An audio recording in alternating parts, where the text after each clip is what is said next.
What if I told you the richest person who ever lived was not a tech billionaire or an oil tycoon, but a king from 3,000 years ago? His name was Solomon, and his wealth was so legendary it makes today's billionaires look like they're replaying with pocket change. We're talking about a fortune so vast it would be worth trillions of dollars today. But this isn't just a story about gold and jewels. It's a story of wisdom, power, a mysterious queen, and a spectacular fall from grace. How did one man acquire such unbelievable riches? And more importantly, what happened to it all? The answer is a tale that has baffled historians and treasure hunters for centuries. And today, we're going to unravel it. To understand Solomon's wealth, we first need to understand the man. Solomon wasn't born into this incredible fortune. He asked for it, but not in the way you might think. As a young king, he had a dream where God offered him anything he desired. Instead of asking for riches or a long life, Solomon asked for wisdom and understanding heart to govern his people and to discern between good and evil. This selfless request pleased God so much that he granted Solomon not only unparalleled wisdom but also riches and honor beyond any king before or after him. This is the crucial first piece of the puzzle.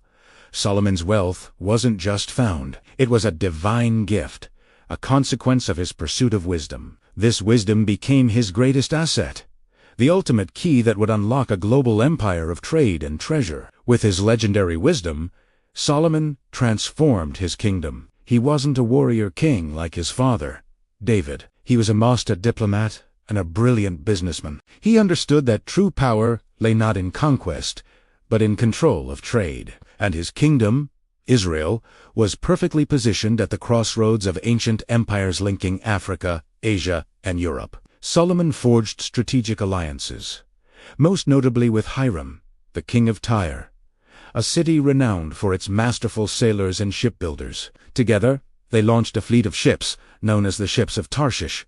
These weren't ordinary trading vessels. They were state-of-the-art marvels of their time, capable of embarking on epic 3-year voyages to the farthest corners of the known world. So where did all the money come from? It poured in from every direction. The Bible tells us that in a single year, Solomon received 666 talents of gold. That's about 25 tons of pure gold, worth over $1.5 billion today. And that was just his base income, not including what came from merchants and trade. His ships returned from distant lands, laden with treasures. From the mysterious land of Ophir, they brought back gold, silver, ivory, and exotic animals like apes and peacocks. The exact location of Ophir remains one of history's greatest unsolved mysteries, with theories pointing to locations in Africa, India, or even the Americas. But wherever it was, its resources were seemingly limitless, and Solomon had exclusive access.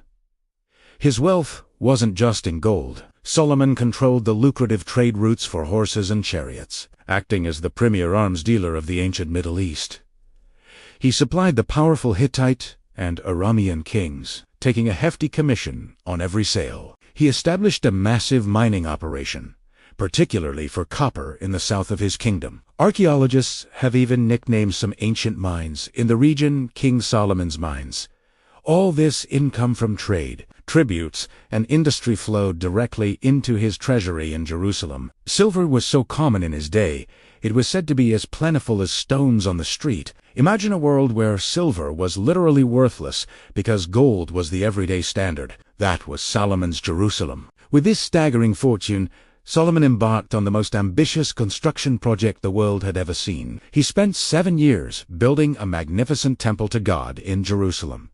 This wasn't just any building. It was an architectural masterpiece, a symbol of his power and devotion. The interior was overlaid entirely with pure gold. The walls, the floors, the doors, even the sacred objects, like the Ark of the Covenant's cherubim, all gleaming gold. He then spent another 13 years building his own palace, a sprawling complex even larger and more opulent than the temple. It featured a hall with a throne made of ivory, overlaid with the finest gold, flanked by 12 golden lions. Every single drinking vessel in his palace was made of pure gold. There was no silver. It was considered nothing in the days of Solomon.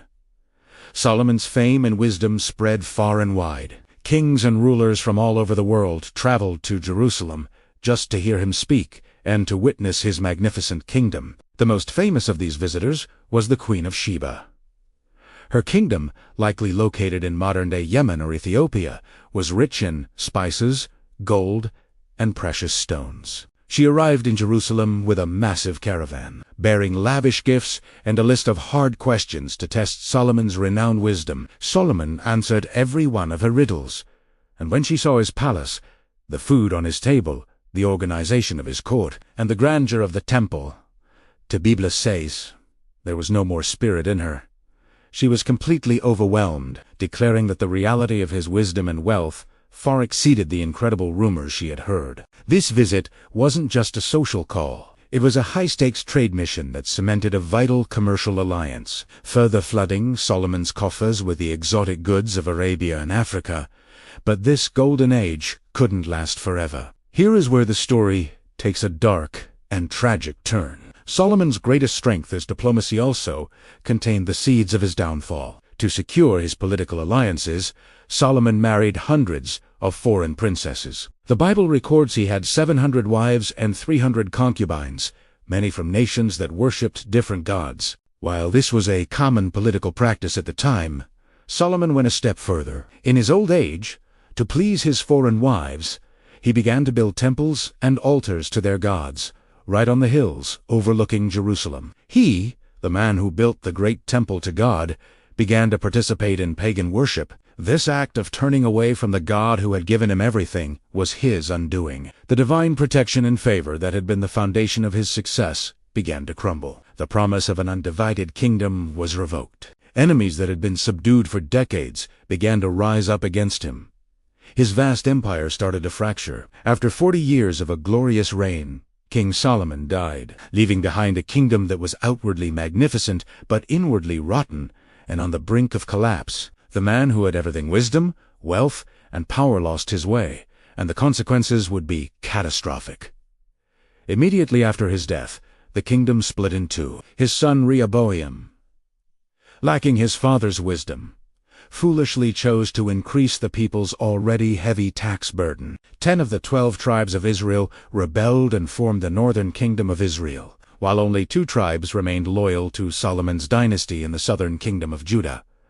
The unified Golden Empire was shattered, and the 2 new, weaker kingdoms were now vulnerable to their powerful neighbors. The stage was set for the disappearance of Solomon's legendary treasure. So, what happened to all that gold? The fall was as swift as the rise was spectacular. Just 5 years after Solomon's death, the Egyptian pharaoh Shishak invaded the kingdom of Judah. The Bible tells us he came up against Jerusalem and took away the treasures of the house of the Lord and the treasures of the king's house.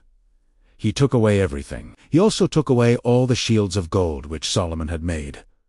In one devastating raid, the bulk of Solomon's portable wealth, the gold from the temple and the palace, was carted off to Egypt. Archaeological evidence supports this account. A relief in the Temple of Karnak in Egypt depicts Pharaoh Shishak smiting his enemies and lists numerous cities he conquered in Judah and Israel, including a mention of a campaign into the region. But surely that wasn't all of it, right? What about the legendary mines of Ophir, the secret sources of his immense wealth? With the kingdom divided and weakened, the complex international trade network that Solomon had so masterfully built collapsed. The fleets of ships no longer sailed on their 3-year journeys. The mines were likely abandoned or taken over by local rulers. The knowledge of their location, once the most guarded state secret of Solomon's empire, was lost to time. Over the centuries, what little treasure remained in Jerusalem was repeatedly looted by invading armies: the Assyrians, the Babylonians, and finally the Romans, who destroyed the Second Temple in 70 AD,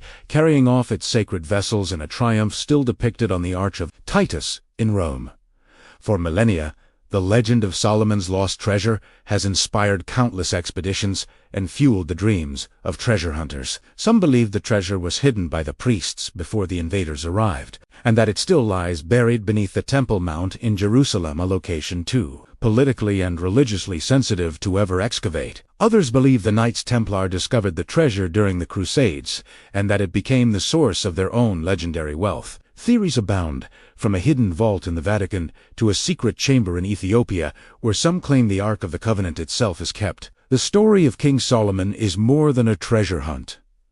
It's a timeless lesson. He was given a choice, and he chose wisdom. That choice brought him wealth beyond imagination. But when he turned away from the source of that wisdom, his empire crumbled, and his treasure was scattered to the winds. His life serves as a powerful reminder that true wealth isn't just about gold and silver, but about wisdom, integrity, and staying true to your principles. The riches may be gone, lost to the sands of time, but the legacy of the wise king and his incredible, almost mythical fortune continues to fascinate and inspire us to this day. What do you think happened to his treasure? Let me know in the comments below. Thanks for watching. If you enjoyed this journey into the past, don't forget to like this video and subscribe for more deep dives into history's greatest mysteries. See you next time.